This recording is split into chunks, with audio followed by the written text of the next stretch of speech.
Yo, salut, ici Émile Roy. Yo, salut, ici Émile Roy. Salut, moi c'est Émile Roy. Salut, ici Émile Roy. Et je suis l'artiste du mois.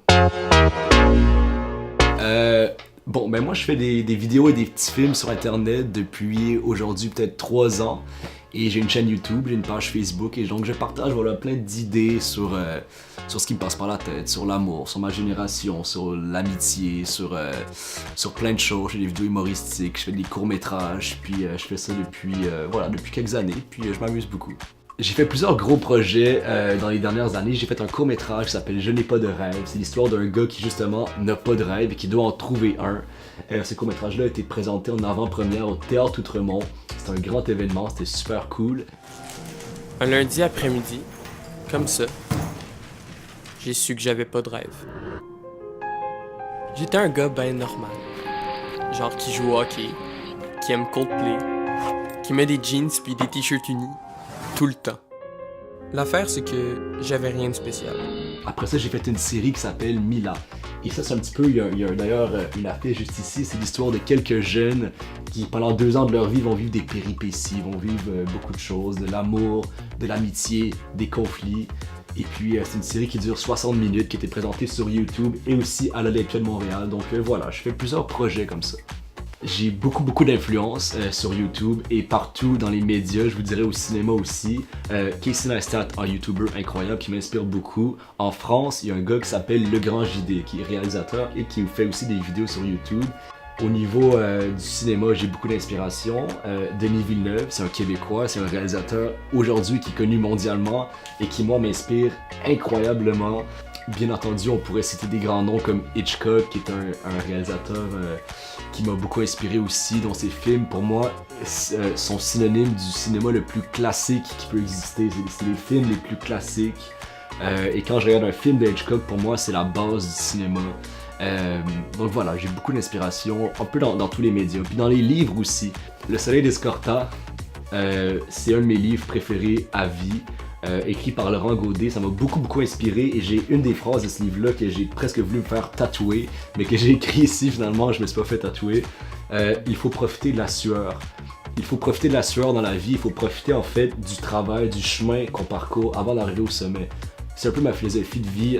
C'est beaucoup plus important de persévérer et de continuer de travailler pour arriver à un projet que la fin du projet. Moi, je suis beaucoup plus inspiré quand je commence un projet, quand il y a tout à faire, qu'à la fin du projet. À la fin du projet, des fois même, je suis triste parce que je me dis, bon, là, c'est la fin, le travail est déjà fait. Donc, il faut toujours recommencer du travail et c'est pour ça que j'essaie de me lancer dans plusieurs projets différents et à chaque semaine, je fais des vidéos et des projets et tout ça. Et l'important, au final, c'est justement qu'il faut profiter de ce travail-là, de ces tournages, de ces montages, de l'écriture et de recontinuer, de refaire un cycle éternel de travail.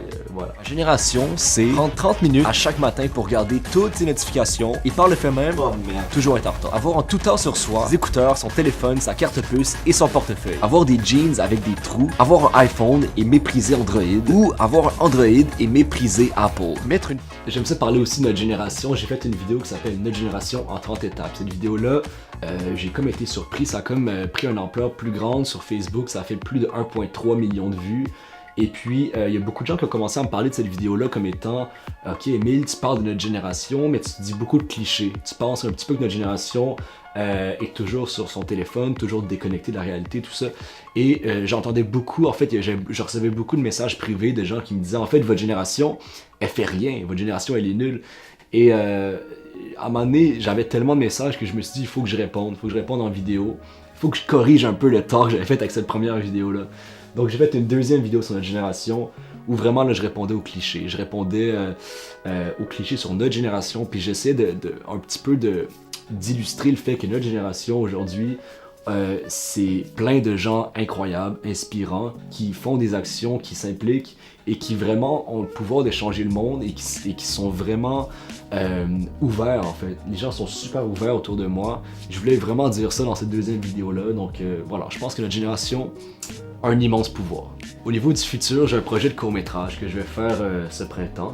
C'est un court-métrage comme j'ai déjà pu faire sur ma chaîne, mais qui va toucher un sujet qui me touche beaucoup, qui est un peu l'authenticité dans la vie, le fait d'être authentique avec les gens, et aussi la créativité et l'imagination. Donc ça, c'est le prochain court-métrage que je vais réaliser au mois de mars-avril. Mais sinon, au niveau des gros projets, j'ai des plus gros projets aussi qui sont à plus long terme et qui, je peux pas en parler beaucoup maintenant, mais ce que je peux dire, c'est que là, j'ai beaucoup d'idées et je commence à écrire un petit peu ce qu'on pourrait appeler un long métrage. Voilà, c'est dit, je l'ai jamais dit avant, je commence un petit peu à écrire, mais c'est pas avant un bon bout de temps. Le mot de la fin. Si vous avez à peu près mon âge, 18 ans, je vais vous dire une seule chose. Ne vous laissez pas dire justement que notre génération est une génération inférieure à toutes les générations en haut de nous. Notre génération aujourd'hui est incroyable et si vous avez 18 ans, 19 ans, 20 ans, vous avez une chance incroyable de pouvoir commencer des projets parce que vous avez accès à tous ces gens-là autour de vous qui ont accès à Internet, qui peuvent s'informer sur tous les sujets possibles dans le monde, sur tous les domaines possibles. Donc, si vous voulez commencer un projet, de partir un blog, de partir une chaîne YouTube, de partir une ferme en milieu hostile au Libye, faites-le, ok, vous pouvez tout faire et voilà, croyez en vous.